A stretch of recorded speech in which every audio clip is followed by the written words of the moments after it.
Welcome everyone. Before we dive in, be sure to drop your thoughts, feelings, and lessons in the comments below.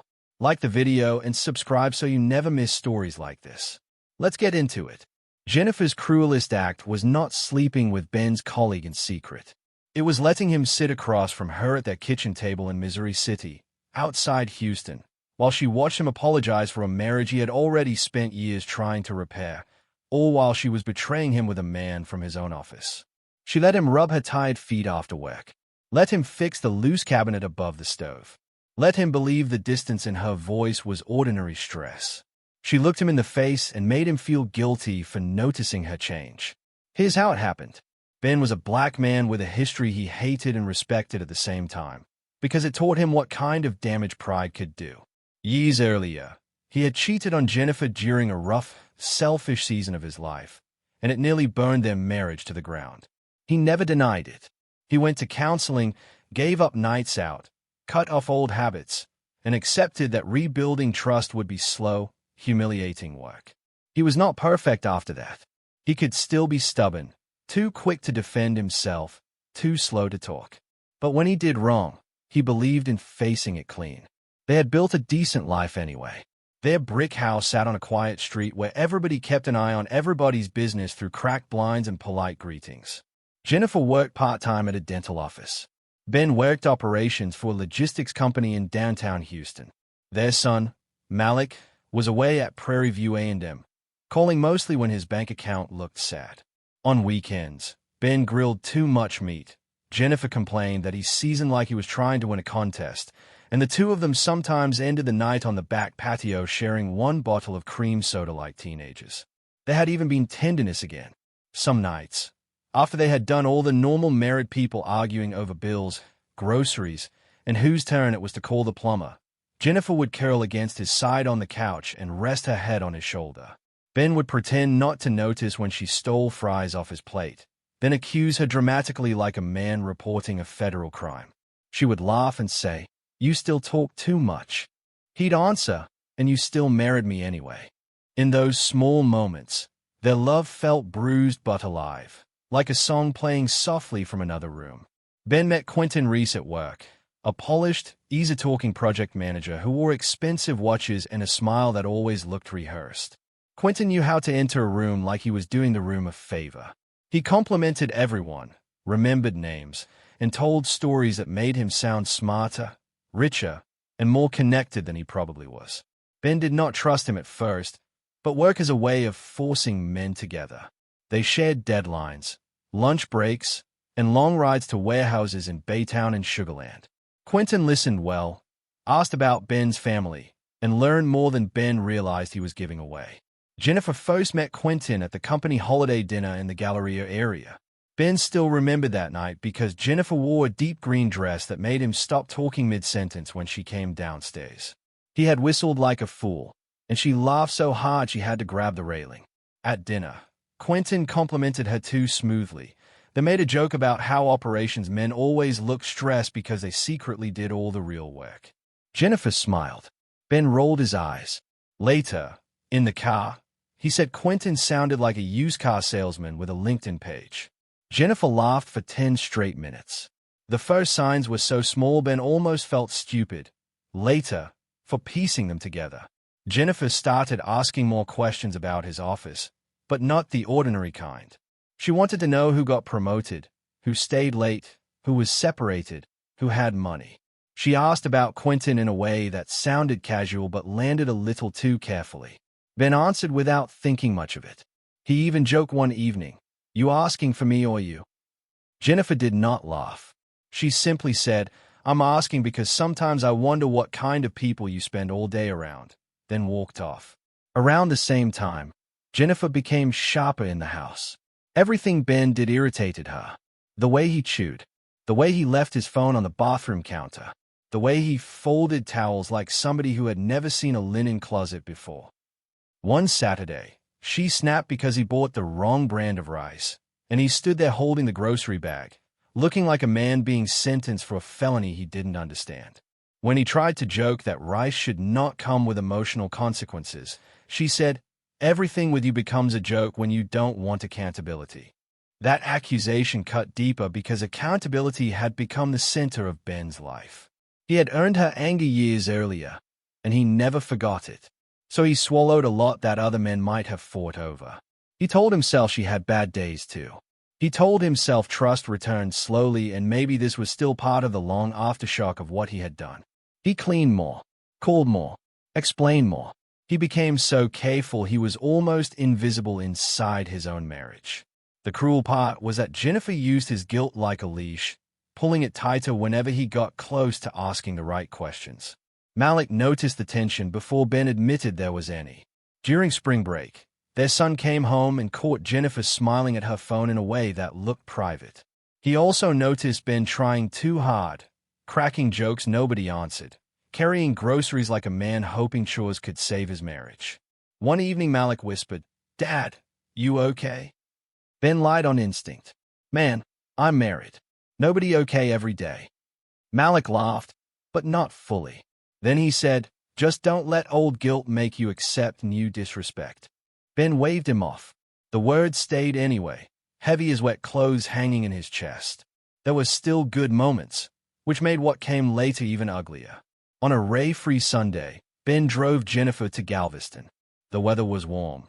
The water was unimpressed with human feelings, and for a few hours they were just a husband and wife teasing each other on the seawall.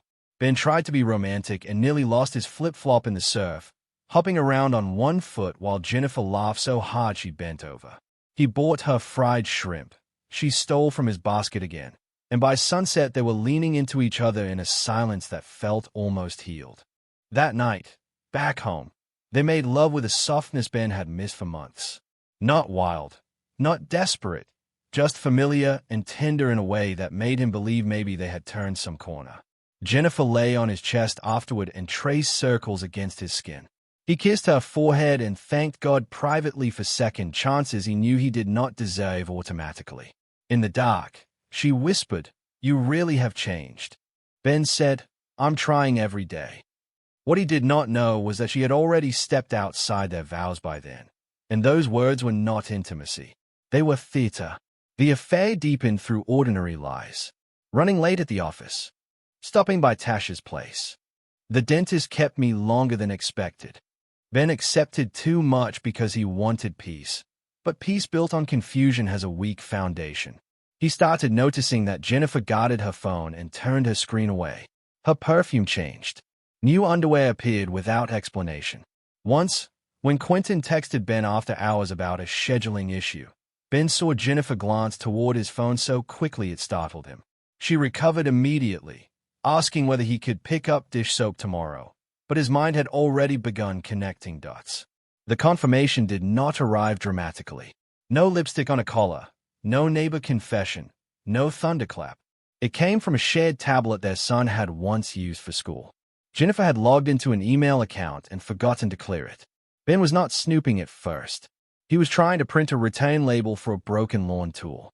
Then he saw hotel confirmations in Sugarland, lunch receipts in Midtown, and a thread of messages that took the air out of his body. Quentin calling her Jen.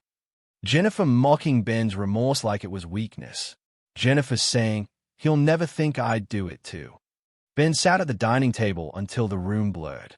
The old cheating he had done rose up in him like poison, because now he could see himself through the eyes of the wounded, and it was unbearable. But this was different too. He had confessed his sin and paid for it. Jennifer had taken his repentance and used it as camouflage for her own betrayal. That night, she came home carrying takeout and talking about traffic on Highway 6. Ben looked at her, really looked, and wondered what kind of person could rehearse normalcy so calmly. He could not even taste the food. He confronted Quentin first, not because he respected him, but because he needed to hear what kind of man he was dealing with. In the parking garage under their office building, Ben asked him directly. Quentin did not deny it. He leaned against his car like this was a debate over fantasy football and said, "Your marriage was already cracked. Don't put all that on me." Ben's hands shook. Quentin kept talking. "You messed up years ago. Some things don't come back." It was the smugness, not the confession, that almost made Ben swing. Instead, he walked away, humiliated, furious, and somehow more alone. When he confronted Jennifer that night, she did not cry, apologize, or even try to soften the truth. She stood in their bedroom folding clothes, barely looking at him. "So now you know," she said, as if they were discussing weather. Ben asked how long. She told him. He asked why. She shrugged. "Because I wanted something that didn't smell like guilt and fixing in history." Then she said the meanest thing of all. "You trained me to stop seeing vows as sacred." Ben took that hit because part of it belonged to him, but her calmness made it monstrous. There was no remorse anywhere in her face. After that, Ben entered the ugliest season of his life. Jennifer stayed in the house as if nothing sacred had broken. She slept in the guest room, cooked for herself, and moved around him with open indifference. She did not beg for divorce because she liked the house, the security, and the control. Quentin still worked with Ben, smiling in meetings, forwarding emails, claiming ideas with polished confidence. Ben stopped sleeping properly. He lost weight. He drove to work gripping the wheel so hard his fingers cramped. The people he had trusted most were not just hurting him. They were studying how much he could survive. A few coworkers noticed and did what weak people often do around suffering. They turned it into rumor. Nobody said the whole thing aloud, but whispers traveled through the office like air through vents. Ben heard one joke die awkwardly when he entered the break room. He saw sympathy in one face, curiosity in another, and enjoyment in Quentin's. At home, even Malik struggled. He loved his father, but he also knew what Ben's own past had done to their family. "I'm not blaming you for this," Malik said over the phone, "but I don't know how to feel." Ben answered, "Neither do I, son." Yet somewhere beneath the hurt, a harder kind of clarity began to grow. Ben understood two things. First, no speech, no shouting, no dramatic exposure would give him his dignity back. Second, the only useful revenge was removal. Quiet, complete, irreversible removal. So he began to move carefully. He met with a lawyer in Pearland. He opened a separate account. He gathered records, copied emails, and documented shared assets. At work, he also updated his resume and called an old mentor in Charlotte, North Carolina, a man who had once told him that survival sometimes looks less like fighting and more like refusing to die where they left you. During that period, Ben did something small that later felt holy. He started keeping promises to himself again. He woke early, walked every morning, and cooked proper meals instead of living on coffee and rage. He started laughing occasionally, surprising himself. One morning he burned turkey bacon so badly the smoke alarm screamed, and for the first time in weeks he laughed until he had tears in his eyes. "Even my breakfast trying to finish me off," he muttered to an empty kitchen. The laugh mattered. It reminded him that pain had not taken everything. Some part of his spirit still refused burial. The private opportunity came through logistics software, of all things. For years, Ben had been sketching a cleaner dispatch workflow based on warehouse bottlenecks he saw every day. Quentin used to dismiss it as operations people dreaming in spreadsheets. But Ben's old mentor in Charlotte connected him to a regional freight company looking for process leadership. Ben presented his ideas plainly, without swagger, and they heard what Houston had ignored. The offer came with a better salary, relocation help, and room to build quietly. Ben accepted without fanfare.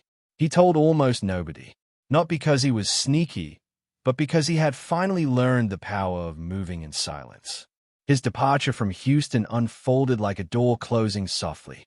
At work, he gave notice with professionalism so cold it felt elegant. Quentin smirked at first, assuming Ben had simply been pushed out by humiliation. Then an internal review began. Not because Ben snitched theatrically, but because in preparing his own files, he had responsibly documented project ownership and copied the right people on unresolved issues. Once Ben was gone, several Quentin ideas suddenly had a paper trail pointing elsewhere. The company started asking questions. Quentin, who had built his confidence on borrowed credit and charm, could not bluff his way through documentation. At home, the legal separation hit Jennifer in a way the affair never had. She had assumed Ben would remain emotionally chained to his own past, too ashamed to take decisive action. Instead, she learned that a man who truly repents can also learn boundaries. The court filings were organized. The finances were clean. The house would be sold. There would be no dramatic begging, no ugly scene she could twist into evidence of instability. Just facts. She called him cold. Ben answered, no, just finished. She hated that tone because it revealed something she had counted on losing forever, his ability to choose himself. Charlotte felt strange at first, then merciful. Ben rented a modest townhouse in a quiet neighborhood with trimmed hedges and nosy squirrels. He worked hard, kept mostly to himself, and let routine rebuild him from the inside. There was no grand reveal, no triumphant social media post, no public redemption arc. He simply became dependable in peace. His clothes fit better. His blood pressure dropped. He slept through the night. He learned the best barbershop, the best fish spot, the park with a walking trail that smelled like pine after rain. Success arrived privately, like sunlight moving across a floor when nobody is watching. Romance returned to his life gently, which was the only way he could receive it. He met Ava at a bookstore cafe in Charlotte when both of them reached for the same Toni Morrison title, and Ben joked, I touched it first, but I'm willing to negotiate like a mature adult. Ava laughed, and the sound hit him like a window opening. She was a black woman with calm eyes, a sharp wit, and no interest in pretending broken people had to perform perfection. Their first dates were simple: coffee, walking, live jazz, arguing playfully over whether sweet potato pie should ever be served cold. Ava did not save Ben. That mattered. She was not a reward for pain or proof that he had won. She was simply a good woman whose presence felt honest. Around her, Ben could admit his failures without making them his whole identity. He told her about the old cheating, the counseling, the betrayal that came later, and the years of learning how to be accountable without becoming self-destructive. Ava listened and said, growth looks better on people who don't advertise it. He smiled because that sounded like the kind of truth you could build a future near. Slowly, they did. Back in Texas, karma finished its work without Ben touching it. Quentin's internal review became termination after investigators found not just misrepresented work, but reimbursement issues tied to client entertainment. He lost the job that had made him feel invincible. Jennifer, who had expected him to be a soft landing, discovered that men who betray with ease often abandon with the same lack of ceremony. Quentin moved on quickly when money got tight and pressure arrived. The house sale left Jennifer with less than she imagined. The comfortable life she protected through dishonesty collapsed anyway. Nobody publicly shamed her. Reality did enough. Months later, Jennifer called Ben from an unknown number. Her voice sounded tired, but not sorry. She asked how Charlotte was, as if they were distant relatives. Then she said she had heard he was doing well. Ben looked around his quiet living room, where Ava's laughter still seemed to hang in the air from dinner, where peace sat so naturally it almost looked ordinary. I'm all right, he said. Jennifer waited, maybe expecting bitterness, maybe hoping for regret. Instead, she got distance. She said, you changed. Ben answered, I finally did it all the way. Then he ended the call and slept peacefully. The lesson in Ben's story was not that pain automatically makes people noble. Pain can make people bitter, reckless, and cruel if they let it. Ben knew that because he had once been the man who broke trust first. But the deeper truth was this: wrongs you commit should be owned, and wrongs done to you should never become a life sentence you keep serving for someone else's comfort. Jennifer and Quentin had no remorse, and maybe they never would. Ben did not need it. What saved him was quieter than revenge and stronger than humiliation. He changed, corrected, left, loved carefully, and learned that private peace is sometimes the sharpest justice of all. If you love stories that make you gasp, laugh, and whisper "no way" in the same minute, hit subscribe, because the next one is even worse.